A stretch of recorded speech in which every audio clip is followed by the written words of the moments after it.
Good morning, Mario, and good morning, Switch fans. Whew, tough day for Nintendo, okay? Things didn't go exactly their way. They screwed up a launch, and they took something that was already controversial, and they made it more controversial. You hate to see it. I also want to give you my updated take on Steam Deck versus Switch because Valve came in and tried to take Nintendo's lunch money. But luckily it's a great day for us because it's freaking Friday. High five for the weekend, but let me fill you in before you enjoy your 2 days off. What's going on, guys and girls? It's Zach from SwitchForce. I love you, and I love this job. I love making this show, so thanks so much for supporting. If you're new here, make sure to subscribe so you can get all the latest and greatest Nintendo news, info, and smiles. My merch was delayed.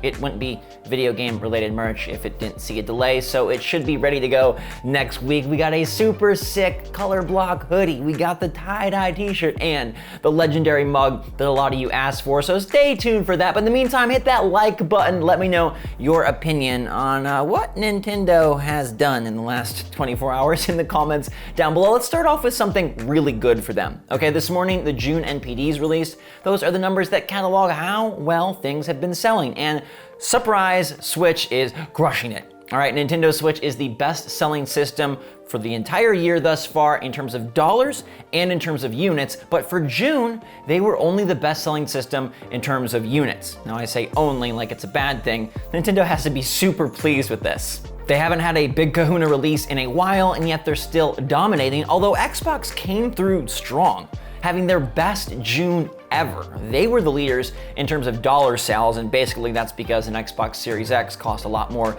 than a Nintendo Switch, and they probably won out in that way because of Game Pass. That thing is really coming into its own. We learned a lot at E3 about the lineup for the next 12 months, and we know that Bethesda is bringing all of their big guns for free to Game Pass, which is just awesome. And I cannot understand why Nintendo doesn't look across the aisle and say, Microsoft is making so much money off of Game Pass and building so much goodwill, and they aren't even releasing any exclusives right now, and yet people still want this thing because of their service. Nintendo doesn't seem to get that, even though they have an entire library of games that they could use. Why?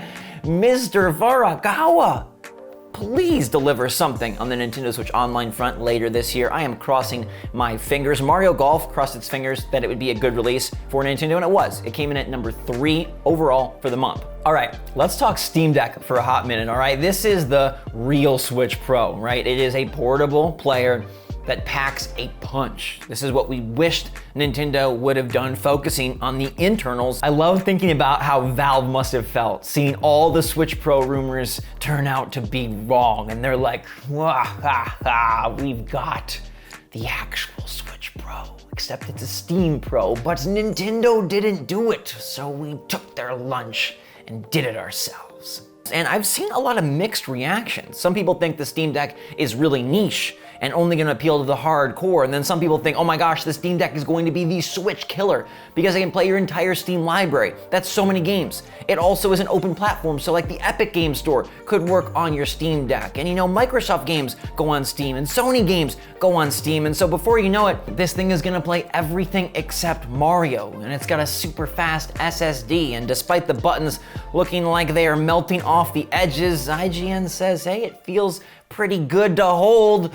But it's not a Switch killer. It's definitely a different market space than the Switch. I don't think these are going head to head in any real way, and I do think the Steam Deck is going to be more niche. There's no chance in heck that this thing sells 100 million units, in my opinion, but I do think it'll make a dent in the industry, and I do think it'll make noise, and I do think it might motivate companies like Microsoft and Sony to look and say, should we be investigating a handheld system? You see, if the Steam Deck is successful and the Switch already is such a juggernaut, how could Microsoft and Sony ignore that space entirely? Would they want to enter it to try to get a piece of that cake? Or would this motivate Nintendo to move forward with more powerful plans? Because the Steam Deck is gonna show how old and long in the teeth, like a Who from a Whoville, that Switch is. I don't know, for me, I love a lot of games on Steam, but I'm not the biggest fan of sitting in front of my PC. I like to be more relaxed, so this is going to be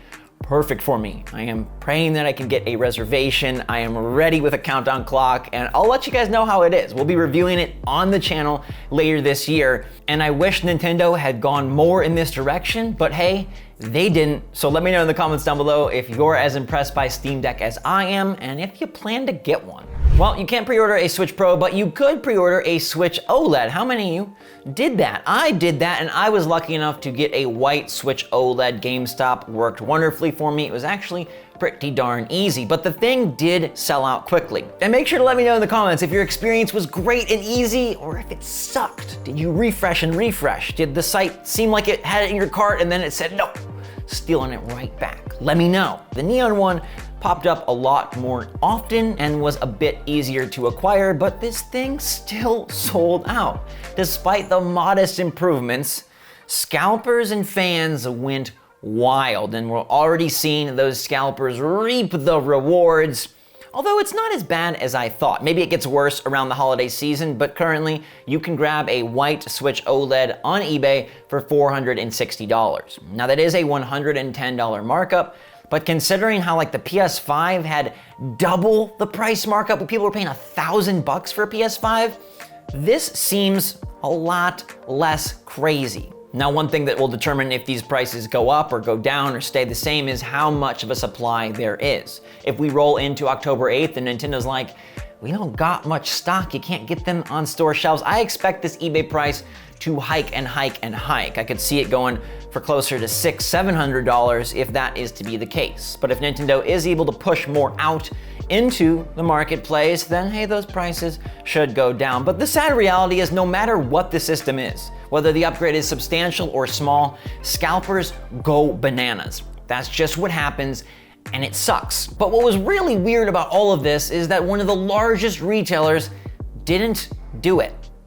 Amazon didn't do it. Now, I hope that they still will, but there has been a history in the past of Nintendo and Amazon going at it. They've been bicker brothers, and they've said, nah, we're not gonna sell that product.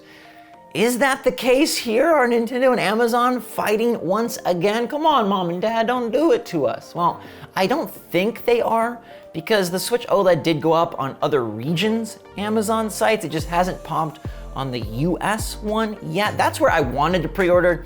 It just wasn't possible. Hopefully that will go up and help ease the pain for some of you that are staring down these scalper prices. So if you're wanting a Switch OLED, or if you're wanting a white OLED model, I would wait a bit. There will inevitably be some restocks between now and launch from some of the retailers, and you'll have more chances. And if Amazon does enter the fray, that's gonna be a big pile for you to hopefully pull from. But scalpers didn't just feast on the Switch OLED, they also feasted on Zelda. That sounds a little wrong, but they really did. The Loftwing Zelda Amiibo is going up and up because Nintendo screwed up the launch. They awkwardly announced that the Zelda and Loftwing Amiibo figure is currently impacted by unforeseen shipping delays. As a result, only a small portion of the Zelda and Loftwing will be available on its scheduled July 16th launch date. Additional shipments are delayed until August. Now that is a bummer for two big reasons. One, it just feeds into scalpers skyrocketing the price, and currently, if you want to buy a Zelda and Loftwing Amiibo from someone that actually has it, not a pre-order with a nebulous date, but actually has it, the cheapest on eBay is $74. $74! So much for a figure of a bird. That's a lot. And the second reason is because this Amiibo was controversial from its onset because it does include a quality of life feature. While you are able to travel around via bird statues, the Loftwing and Zelda Amiibo allows you to fast travel wherever. And people were kind of pissed that Nintendo didn't just include this in the litany of upgrades they made to Skyward Sword HD. Instead, they said, buy our figure. Now you can't. I was waiting to get mine on launch day because I figured, you know what, pre-orders, they sell out for Amiibo like this, but come launch day, walk into Target, Walmart, you'll be able to grab one. No. Not only that, but people that pre-ordered don't get it either, and now this Amiibo is $74 on eBay. That is insane. And I understand, like, this really isn't Nintendo trying to be bad, right? We've seen delays, shipping issues. I mean, I have stuff that gets stuck by FedEx for like 3 weeks. The pandemic has just caused problems all across the board. So Nintendo ain't trying to mess this up, but they did goof and it feels like a double goof because the Amiibo already had issues, and now the Amiibo has more issues. My 2 cents is that you can fully enjoy Skyward Sword without this fast travel, because there still is a form of fast travel in the game, and all the other adjustments they've made are really good and help improve the overall experience of this Zelda adventure. So don't feel like you have to wait to play Skyward Sword until the Amiibo comes back in stock, and definitely do not feel like you have to spend $74 to unlock some quality of life feature. I just don't believe it's necessary, and I don't want anybody to feed into this scalper rage. They are profiting off our vulnerability and off of our eagerness and off of our instant gratification, and it sucks. Remember the days when you could just pay retail price for something you wanted? Yeah. Let me know if you got your Loftwing Zelda Amiibo or if yours got delayed. I'd kind of like to see how many people actually acquired their figure. But let's go to the poll, which is about all of this pre-order nonsense. Did you get a Nintendo Switch OLED? I was curious if you guys tried for it, how many were successful and how many failed. And right off the bat, man, 66% of you didn't even go for it. And that, I guess, speaks to this upgrade. Yeah, it is unnecessary, but that does also mean that 34% of you went for it. And out of the 34%, only 11% were successful. It's not a great rate. That means 23% tried for it and did not get it. That's 2/3 of you did not get the OLED that you were hoping for, and 9% of you went for the white and acquired, and only 2% for the neon. That neon SKU is not all that wanted, yet it still is selling out. If you want a Switch OLED, and if you want it to be as easy as possible, I recommend the neon. It's nothing different. The dock, the Joy-Con, they're the same. It's a colorway. I understand, I got the white, but if you're trying to avoid having to pay any sort of upcharge, neon might be the way to go. For now though, you know where we're gonna go? The freaking weekend. It's Friday. Rebecca Black, you and me, Good Morning Mario returns next week, and so does the merch. So get ready, get excited. Have a wonderful 2 days reprieve. Rest up, enjoy yourself. Breathe some fresh air, play some games. I love you guys so much. Stay safe, stay healthy, stay happy, stay positive out there. Hit that like button on the way out. And until next time, everybody, SwitchForce out.